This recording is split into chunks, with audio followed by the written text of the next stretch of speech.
الحمد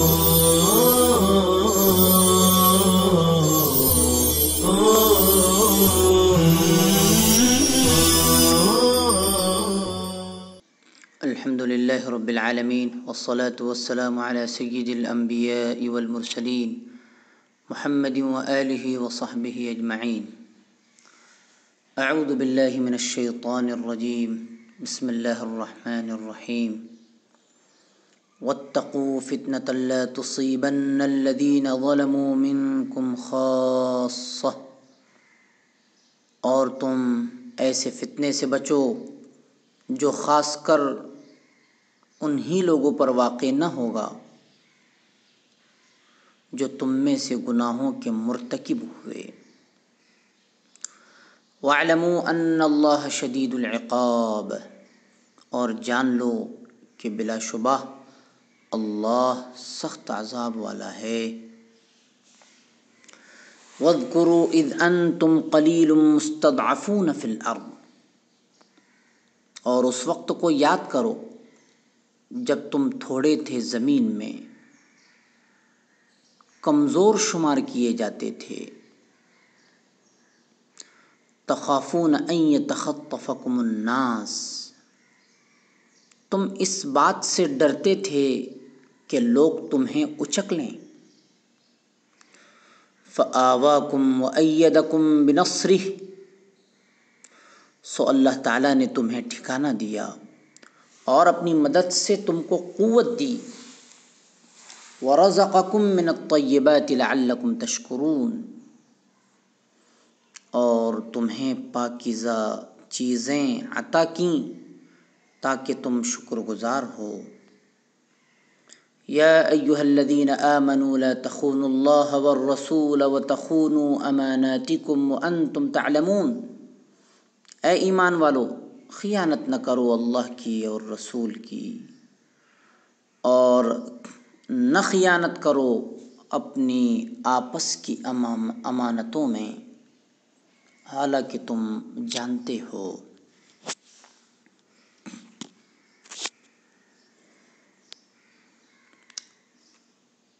مستضعفون واحد ہے مستضعف، کمزور سمجھے جانے والے لوگ. مصدر ہے استضعاف، باب استفعال، معنی ہے کمزور سمجھنا. یتخطف، تخطف مصدر ہے باب تفعل، معنی اچک لینا. آواکم، ایوا مصدر ہے باب افعال، معنی ٹھکانہ دینا، رہنے کو جگہ دینا. لا تخونوا اللہ، لا تخونوا یہ فعل نہیں جمع مذکر حاضر کا صیغہ ہے. خیانت المصدر ہے باب نصر، معنی خیانت کرنا.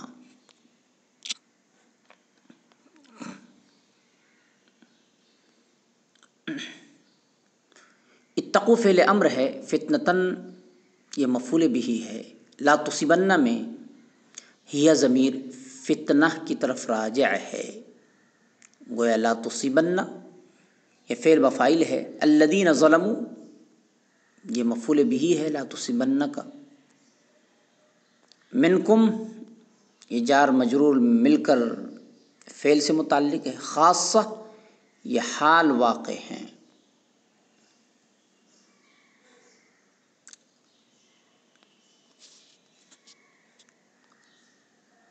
اذ واذکروا اذ، اذ یہ ظرف ہے. انتم یہ مبتدا ہے. قلیل خبر اول ہے. مستضعفون یہ خبر ثانی ہیں. اور فی الارض جار مجرور مل کر مستضعفون اسم مفعول جمع مذکر سے متعلق ہے. تخافون یہ انتم کی خبر ثالث ہے، انتم مبتدا کی. ان حرف ناصب ہے. یتخطف فعل ہے، کم ضمیر مفعول بہ ہے، الناس یہ فاعل ہے. فا یہ عاطفہ ہے. آواکم فعل بفاعل مفعول بہ، واو یہ حرف عاطفہ ہے. بنصرہ جار مجرور مل کر ایدہ فعل سے متعلق ہے، واو حرف عاطف ہے، رزقکم من الطیبات، من الطیبات رزقہ سے متعلق ہے، لعلکم تشکرون، لعل حرف مشبہ بالفعل ہے، کم ضمیر اس کا اسم ہے، تشکرون اس کی خبر ہے۔ لا تخونوا یہ فعل نہیں جمع مذکر حاضر کا صیغہ ہے، انتم ضمیر یہ فاعل ہے، اللہ یہ مفعول بہ ہے، اور الرسول کا اللہ پر عطف ہے، اس بنا پر وہ بھی منصوب ہے، مفعول بہ ہے۔ وَتَخُونُوا، وَتَخُونُوا یہ واو معیت ہے، یا یہ کہ وہ ماقبل والے لا تخونوا پر اس کا عطف ہے، یا واو معیت ہے۔ تخونوا یہ فعل بفاعل، اماناتکم مضاف مضاف الیہ مل کر یہ مفعول بہ ہے۔ امانتن کی جمع امانات جمع مؤنث سالم ہے، اور آپ لوگوں کو معلوم ہے جمع مؤنث سالم کا اعراب حالت نصب میں کسرہ کے ساتھ ہوتا ہے۔ وَأَنْتُمْ تَعْلَمُونَ واو حالیہ ہے، انتم مبتدا ہے، تعلمون یہ فعل بفاعل مل کر یعنی جملے فعلیہ کی شکل میں انتم مبتدا کی خبر ہے۔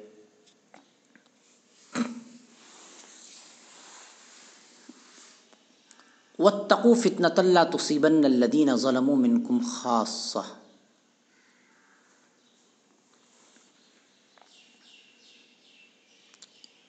اس آیت میں ایسے گناہ سے بچنے کی خاص طور پر ہدایت کی گئی ہے جس کا عذاب شدید صرف گناہ کرنے والوں پر محدود نہیں رہتا، بلکہ گناہ نہ کرنے والے لوگ بھی اس عذاب شدید میں مبتلا ہو جاتے ہیں۔ سوال یہ ہے کہ وہ ایسا کون سا بڑا گناہ ہے کہ جس کا وبال صرف کرنے والوں پر نہیں پڑتا بلکہ نہ کرنے والوں کو بھی وہ عذاب اپنی لپیٹ میں لے لیتا ہے۔ تو وہ گناہ کون سا ہے؟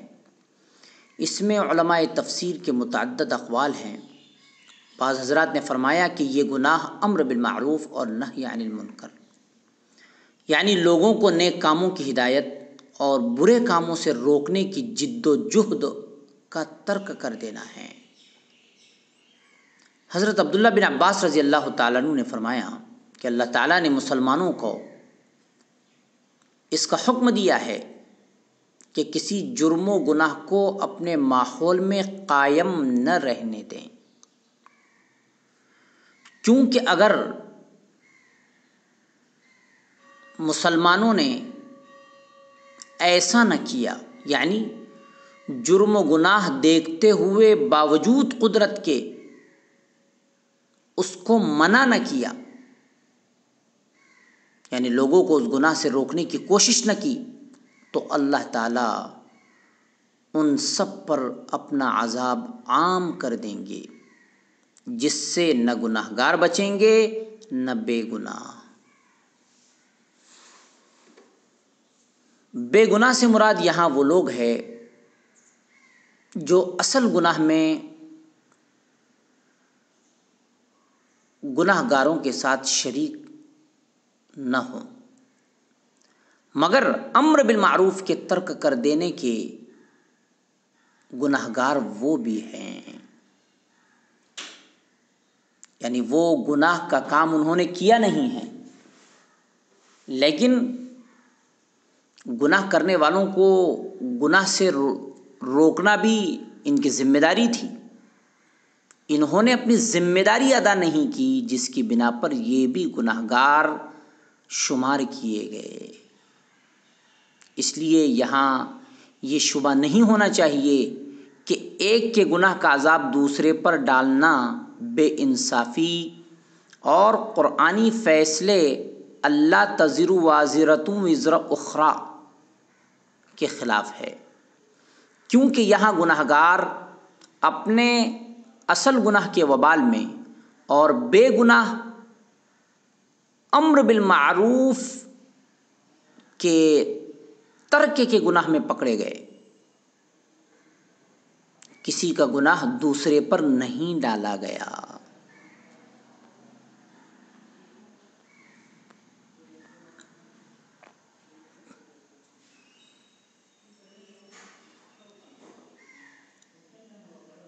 بہت سے حضرات مفسرین نے یہ بھی کہا ہے کہ اس آیت میں فتنے سے مراد یہی گناہ یعنی امر بالمعروف اور نہی عن المنکر کا ترک کر دینا ہے. یعنی اکثر مفسرین کرام کی یہی رائے ہے کہ اس آیت میں فتنے سے مراد امر بالمعروف اور نہی عن المنکر کا ترک کر دینا ہے.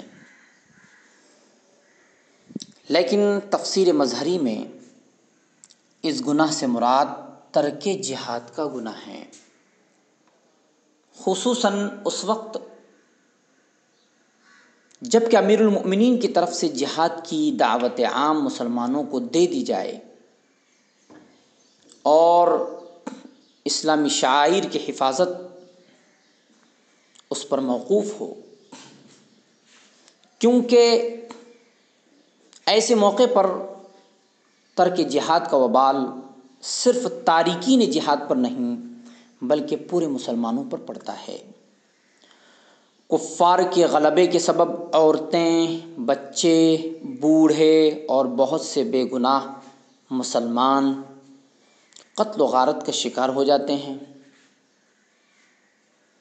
ان کے جان و مال خطرے میں پڑ جاتے ہیں. اس صورت میں عذاب سے مراد دنیاوی مصائب اور تکلیفیں ہوں گی.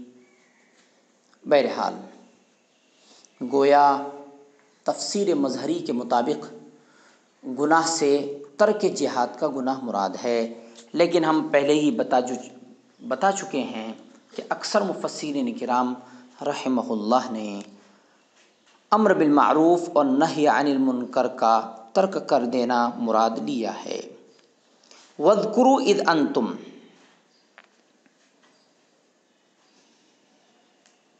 اس آیت میں بھی احکام الہیہ کی اطاعت کو آسان کرنے اور اس پر ترغیب دینے کے لیے مسلمانوں کو ان کی پچھلی خستہ حالی اور ضعف و کمزوری، پھر اس کے بعد اپنے فضل و انعام سے حالات بدل کر ان کو قوت اور اطمینان عطا فرمانے کا ذکر ہے. مطلب یہ ہے کہ اے مسلمانوں، اپنے اس حال کو یاد کرو جو ہجرت سے پہلے مکہ معظمہ میں تھا، کہ تعداد میں بھی کم تھے اور قوت میں بھی. ہر وقت یہ خطرہ لگا ہوا تھا کہ دشمن ان کو نوچ کھسوٹ لیں گے. اللہ تعالیٰ نے ان کو مدینہ میں بہترین ٹھکانہ عطا فرمایا، اور نہ صرف ٹھکانہ بلکہ اپنی تائید و نصرت سے ان کو قوت اور دشمنوں پر فتح اور اموال عظیمہ عطا فرما دیے. آخر آیت میں فرمایا لعلکم تشکرون، یعنی تمہارے حالات کی اور انعامات الہیہ کا مقصد یہ ہے، یعنی تمہارے حالات کو بدلنے اور انعامات الہیہ عطا کرنے کا مقصد یہ ہے کہ تم شکر گزار بندے بنو. اور ظاہر ہے کہ شکر گزاری اس کے احکام کی اطاعت میں منحصر ہے. یا ایھا الذین آمنوا لا تخونوا اللہ والرسول، اس آیت میں مسلمانوں کو یہ حکم دیا گیا ہے کہ اللہ تعالیٰ کے حقوق میں یا آپس میں بندوں کے حقوق میں خیانت نہ کریں، کہ حق ادا ہی نہ کریں یا حق ادا کرنے میں کوئی اور کوتاہی کر کے ٹال مٹول سے کام لیں. آخر آیت میں وَأَنْتُمْ تَعْلَمُونَ فرما کر یہ بتلا دیا کہ تم تو خیانت کی برائی اور اس کے وبال کو جانتے ہی ہو، پھر خیانت کرنا یہ دانشمندی نہیں ہے، چونکہ حقوق اللہ اور حقوق العباد کی ادائیگی سے غفلت و کوتاہی کا سبب عموماً انسان کے اموال و اولاد ہوا کرتے ہیں۔ اس لیے اس پر تنبیہ کرنے کے لیے آگے ایک آیت کریمہ ذکر کی جا رہی ہے، جس کو آئندہ درس میں انشاءاللہ ہم بیان کریں گے۔ وصلی اللہ تعالی علی خیر خلقہ محمد وآلہ وصحبہ اجمعین برحمتک یا ارحم الراحمین۔